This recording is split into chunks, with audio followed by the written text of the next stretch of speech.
My boyfriend said, "I'm moving my ex-girlfriend into the guest room. She's homeless, and I can't just abandon her." I replied, "You're a good person." Then I packed a suitcase, checked into a hotel, and walked out of the apartment we had shared for a year and a half. My name is Natalie Carter. I'm 29 years old, and until recently, I thought my life with Ryan was moving towards something permanent. We had been together for 2.5 years. We had routines that made us feel settled. Sunday groceries, Friday takeout, quiet movie nights where we ended up talking over half the film. 18 months earlier, I had moved into his two-bedroom apartment. The lease stayed in his name because he had rented it before we met, but every month, without fail, I transferred him $1,150 for my half of the rent, plus half the utilities and groceries. It never felt risky at the time. When you love someone, you don't usually build your life around the idea that they might one day treat your place in it like an inconvenience. Ryan's ex-girlfriend, Chloe, had always lingered around the edges of our relationship. She liked his posts, texted occasionally, showed up at the same parties, and somehow always seemed surprised to run into him. Whenever I mentioned it, Ryan said I was overthinking. Later, he called it insecurity. After a while, I stopped bringing it up because I was tired of being made to feel unreasonable for noticing what was right in front of me. The night everything changed, Ryan came home late from drinks with friends. The second he stepped inside, I could tell something was off. He dropped his keys on the counter, but didn't look at me. His smile was tight, his shoulders stiff. "Can we talk?" he asked. I closed my laptop. "Sure." He sat across from me, rubbing his palms against his jeans. "I need you to hear me out before you react." That sentence alone made my stomach tighten. "You know Chloe's been having a rough time lately," he said. "She lost her job. Then she lost her apartment. She's been couch surfing, and it's getting bad." I nodded slowly, waiting for the part he was afraid to say. "I want her to stay here for a while." I stared at him. "Stay here?" "In the guest room." "You want your ex-girlfriend to move into our apartment?" "She wouldn't be in our room," he said quickly, as if that made it normal. "She has nowhere else to go." "And that's sad," I said carefully. "But why is that suddenly our responsibility?" His face hardened a little. "Because I care about her." The words landed badly, and he must have realized it because he added, "As a friend. We're friends now." I let out a short breath. "Your ex-girlfriend is homeless, and your solution is moving her into the apartment you share with your current girlfriend." "You're making it sound weird." "Because it is weird." Ryan leaned back, already defensive. "What's weird is acting like helping someone makes me a bad person." That was the shift. We were no longer talking about boundaries. Now, if I objected, I was selfish. If I felt disrespected, I was cruel. I could see the trap closing around every word. "How long?" I asked. "A few weeks, maybe a month." "Maybe? She just needs time to get back on her feet." I studied his face. "Does she already know?" I looked away. My chest tightened. "Ryan." I mentioned it. "You mentioned it? She knows it's probably okay." I laughed once, quietly. "So you already told her yes?" "No, not exactly." That was enough. "This wasn't a discussion," I said. "This was an announcement." "You're twisting it." "No, I'm finally understanding it." Hai watched me with the kind of irritation people get when they expect you to fold and you don't. I thought about the rent payments, the plans, the future we had talked about, like it belonged to both of us. Then I realized how little my voice mattered in the home I was helping pay for. I stood up. "Natalie," Ryan said. I walked into the bedroom, opened the closet, and pulled out my suitcase. "What are you doing?" "Packing." He followed me. "Are you serious?" I folded clothes without rushing. "You're a good person." His expression softened for half a second, like he thought he had won. "Thank you." I zipped the suitcase halfway. "I didn't say I agreed with you." His face changed. "What?" "You're a good person, Ryan, but I'm going to stay somewhere else for a while." "You're being dramatic." I stopped moving and looked at him. "You invited your ex-girlfriend to live with us before you even talked to me. She has nowhere to go, and apparently I have no say." I ran a hand through his hair. "This is ridiculous." Maybe it was. Maybe leaving over one conversation looked extreme from the outside. But standing in that room, watching him treat my hurt like an obstacle instead of a warning, I felt something in me go quiet. I wasn't asking whether he loved me anymore. I was asking whether he respected me at all. 3 hours later, I checked into a small, extended stay hotel 15 minutes away. It wasn't fancy, but it was clean, quiet, and mine for the night. Ryan called 7 times before midnight. I didn't answer. The text started before I finished unpacking. "Ryan, are you seriously staying there tonight?" "Ryan, you're blowing this way out of proportion." "Ryan, Chloe literally has nowhere to go. I stared at the screen for a while before typing back, I need space. By morning, there were more messages. Some apologetic, some angry, some somehow both. He said he should have talked to me first. Then he said I had no right to make him feel guilty for being compassionate. He said he loved me. Then he said everyone would think I was controlling if they knew the full story. The problem was, he still didn't seem to understand why I had left. In his mind, the issue was my reaction. In mine, it was the fact that he had made a decision about our home as if I were a guest in it. A week later, Chloe posted an Instagram story. I almost skipped past it, but then I saw Ryan. The photo showed the two of them in the kitchen. My kitchen, or what had been my kitchen, a week earlier. Ryan was stirring something on the stove. Chloe was laughing beside him, looking surprisingly comfortable, like she had always belonged there. The caption read, "Grateful for good friends who open their homes." I held the phone until the screen dimmed. Seeing her there hurt, but what hurt more was how quickly the apartment seemed to adjust around my absence. My clothes were still in the closet. My half of the rent was still expected. And there they were, making dinner in the place I no longer felt welcome. On the first of the month, I did not transfer the rent. I didn't announce it. I didn't threaten it. I simply didn't send $1,150 for an apartment I no longer lived in. Ryan noticed on the third. Ryan, hey, rent didn't come through. 5 minutes later. Ryan, did you forget? I replied I didn't forget. His response came fast. Ryan, then what's going on? Me, I'm not paying it. Ryan, what? Me, I don't live there anymore. Ryan, we're still together. I stared at those words.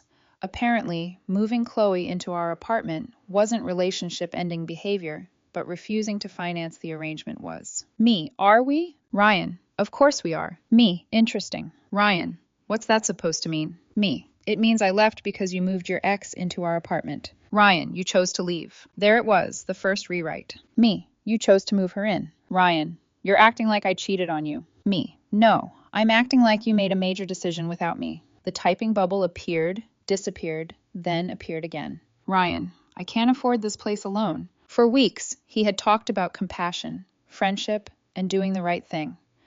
Now the real problem had surfaced. Me, that sounds like something you should have considered before moving another person in. Ryan, you're being vindictive. I leaned back against the hotel headboard while rain tapped against the window.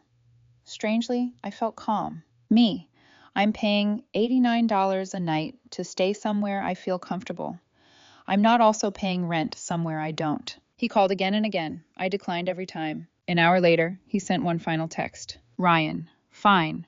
Don't come crawling back when you realize what you've thrown away. I set the phone face down on the nightstand. That night, I slept better than I had in weeks. I didn't know it yet, but while I was finally getting peace, Ryan's rescue mission was already beginning to crack. For the next several weeks, my life became strangely routine. I went to work, came back to the hotel, ate takeout from paper containers, and searched apartment listings during lunch. Some nights I missed what Ryan and I had been before everything soured. The inside jokes, the lazy Sundays, the feeling that we were building toward the same place. I didn't miss the version of us that existed now, but letting go of the old version still hurt. Ryan kept texting, less often than before, but with the same message underneath everything. If I had stayed, everything would be fine. If I had kept paying, everything would be fine. If I had accepted Chloe living there, everything would be fine. He never seemed interested in the possibility that his own choices had started the fire. Almost 2 months after I left, another social media post changed everything. Ryan had posted a photo of a notice taped to his apartment door.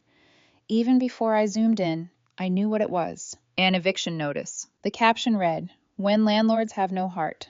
60 days to find a new place. Life is so unfair." I stared at it for a long moment. The math was simple. The rent was $2,300 a month.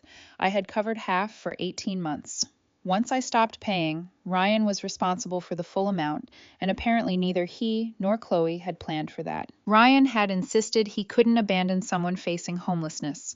Now he was about to lose his apartment right alongside the person he had moved in to save. 5 days later, he called 6 times in one afternoon.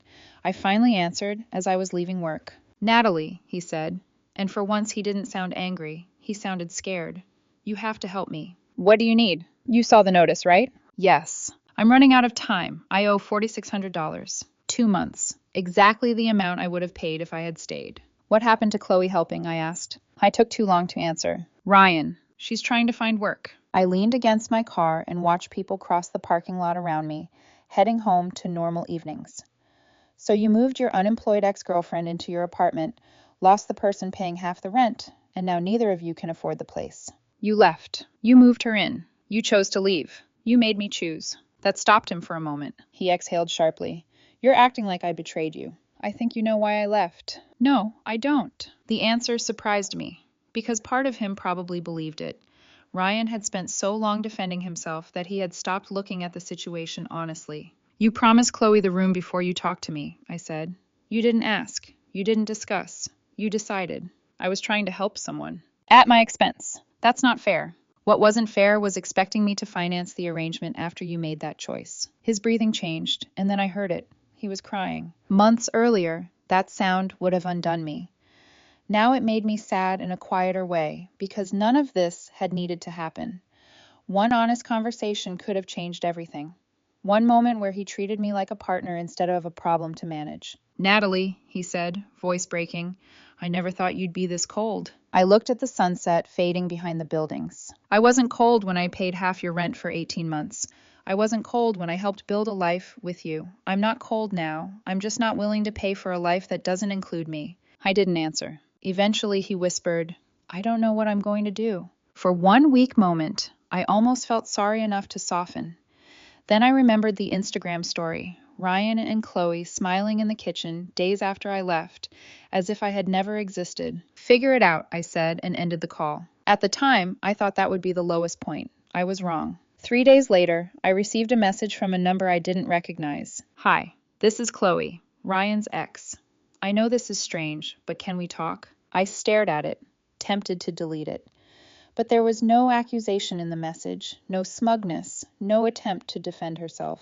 Just a request. I replied, what about? She answered almost immediately. There's something I think you should know. An hour later, we met at a small coffee shop halfway between my hotel and Ryan's apartment. For weeks, Chloe had existed in my mind as the problem, the intrusion, the symbol of everything wrong with my relationship. Sitting across from me, she looked less like a villain and more like someone who hadn't slept properly in days. She kept twisting the cardboard sleeve around her coffee. Natalie, I owe you an apology. I don't think you're the person who owes me one. Her smile was tired. Maybe not, but I still feel responsible. She looked down at her cup, then finally said, when Ryan asked me to move in, he told me you two were already broken up. I sat there staring at her, barely aware of the conversations happening around us. What? He said the relationship was over. He said you had moved out the week before. I stared at her. He told you we'd already ended things? Yes. He said it was mutual. When I saw your stuff still there, he told me you hadn't picked it up yet. The lie was worse than I expected because it wasn't a misunderstanding. Ryan had built an entire version of events carefully enough to make both of us behave the way he wanted. Why tell me now? I asked. The rent situation. Her face tightened with embarrassment. He kept saying you abandoned him, that you were supposed to pay. But if you two had already broken up before I moved in, why would he expect you to keep paying rent? Even Chloe had reached the point where Ryan's version collapsed under basic logic. I pushed him, she said. Eventually, he admitted you only left because of me. I looked out the window. Cars moved past. People walked along the sidewalk. The world looked normal, but the story I had been living in had just changed shape. Ryan hadn't only disrespected me, he had manipulated Chloe too. I wouldn't have moved in if I'd known, she said quietly. I know that probably doesn't matter now, but I need you to know it. I looked back at her, and to my own surprise, I believed her. What are you going to do? I'm leaving, she said, as soon as I can. I thought I was staying with a friend who was helping me through a rough patch. Now I feel like I got pulled into someone else's relationship drama. For the first time since all of this began, I didn't feel angry at Chloe. I felt sorry for her. She had been desperate, and Ryan had used that desperation the same way he had used my stability. Before we left, she stopped beside my car. He's not handling this well, she said. What do you mean? He blames everyone. You, me, the landlord, his parents. He never blames himself. That stayed with me on the drive back to the hotel. Ryan wasn't just making bad decisions. He was refusing to learn from them. A few days later, Ryan's mother called. The last time we spoke, she had been polite but guarded, clearly filtering everything through the instincts of a mother who wanted to believe her son. This time, her voice sounded different. Tired. Heavy. I spoke with Chloe, she said. I leaned against the kitchenette counter. Okay. She told me Ryan said you two were already broken up. That's what she told me too. His mother exhaled, and when she spoke again, her voice cracked slightly. I'm sorry, Natalie. He lied to her. He lied to you. And then he spent weeks blaming everyone else. I didn't know what to say. After months of being told I was selfish, cold, dramatic, controlling, hearing someone acknowledge the truth felt almost unfamiliar. I raised him better than this, she said. There was no anger in her voice, just heartbreak. I appreciate you calling. I needed to. And I need you to know something. What you did wasn't wrong. You don't owe him anything. I looked through the window at the empty parking lot below, lit by street lamps. I know, and I told him the same thing. You talked to him? Argued with him is more accurate. I could picture it perfectly. Ryan trying to explain why everyone else had caused his problems, his mother refusing to accept the version that protected him most. He still thinks this is about rent, she said. Of course he did. If the problem was rent, I was selfish. If the problem was respect, he had to look at himself. A week later, Ryan's sister Emma texted me. Can we talk? We had always gotten along, not especially close, but friendly, in the way people become after years of dinners and holidays. When we got on the phone, she skipped the small talk.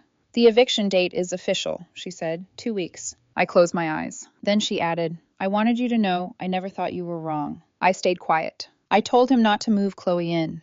The day he told me, I told him it was a terrible idea. What did he say? Emma sighed. He said you'd get over it. The room seemed to still around me. Not we'll talk about it. Not we'll work through it. You'd get over it. That one sentence explained more than any apology ever could. My feelings weren't something he planned to understand. They were something he expected to outweight. I told him relationships don't work like that, Emma said. But Ryan has been making bad choices for years. This is just the first time the consequences got big enough that he couldn't ignore them. After we hung up, I sat on the bed for a long time, not crying, not angry, just tired. The eviction wasn't the disaster. The eviction felt like a bill that had been building for months finally arriving. The last conversation I ever had with Ryan happened 9 days before the eviction. By then, almost everyone knew some version of the truth. His mother knew. Emma knew. Chloe knew. Mutual friends were comparing timelines, and the more they talked, the less Ryan's story made sense. The only person still fighting reality was Ryan himself. I was sitting in a coffee shop near my office when his name appeared on my phone. I almost ignored it. That had become easier than answering. But I picked up anyway, maybe because I sensed we were near the end. Hello? He breathed heavily into the phone. I need to ask you something. What is it? I need help. Of course he did. I don't think I can help you. You haven't even heard what I'm asking. Then ask. I need enough money to buy some time. There it was again. Under every argument, every accusation, every guilt trip, it always came back to money. How much? 1 month's rent. I looked down at my coffee and shook my head. After everything, he still believed I might pay for the consequences of choices he had made without me. Ryan, please, I'll pay you back. With what money? He had no answer because we both knew there wasn't a plan, just panic dressed up as a promise. If I help you, I said, keeping my voice even, what changes? He went quiet. Nothing changed. Chloe had moved out. The eviction was still moving forward. He still owed more than he could pay. And most importantly, he still hadn't taken real responsibility for any of it. You don't need money, I said. His voice sharpened. What's that supposed to mean? It means you needed honesty months ago. That hit him harder than I expected. When he spoke again, his voice was lower. I never thought you'd walk away. There it was, the confession underneath everything. Looking back, Ryan never imagined there would be a real consequence waiting for him. In his mind, I would get angry, disappear for a few days, then eventually come back and adjust to the situation. That assumption had protected him from accountability for a long time. I know, I said. I figured that out. He gave a bitter laugh. I keep replaying that night. I thought you'd cool off. I thought you'd come home. I was home, I said quietly. You're the one who made it feel like I wasn't. I didn't answer right away. I'm sorry things turned out this way, I said. I meant it. I didn't regret leaving. I regretted that leaving had become the only way to protect myself. For a moment, his voice softened. Me too. There was nothing else to say after that. No screaming, no final dramatic speech. Just the quiet end of a relationship that had been breaking slowly long before either of us admitted it. The eviction happened 9 days later. I wasn't there. I didn't want to be. By then my role in the story was over, but information still found me. Emma called first. Ryan had packed what he could into a storage unit, sold some furniture, donated the rest, and spent his first few nights on a friend's couch. Chloe had already left weeks earlier and was staying with a cousin while trying to get back on her feet. The apartment was gone. 18 months of shared routines reduced to empty rooms and keys handed back. When I hung up, I expected to feel satisfied. I didn't. Consequences don't always feel good, even when they're deserved. Mostly, they feel sad because you can see how avoidable everything was.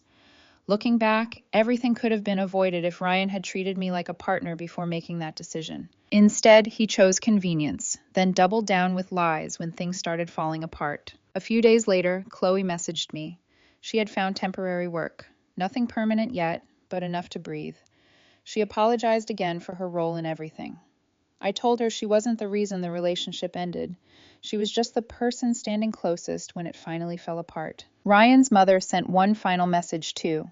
It was short, simple, and kind. She said she was sorry for how her son treated me. She said I deserved better. I thanked her and left it there. The weeks afterward were quiet in a way I hadn't realized I needed. No crisis calls, no accusations, no explanations demanded from me.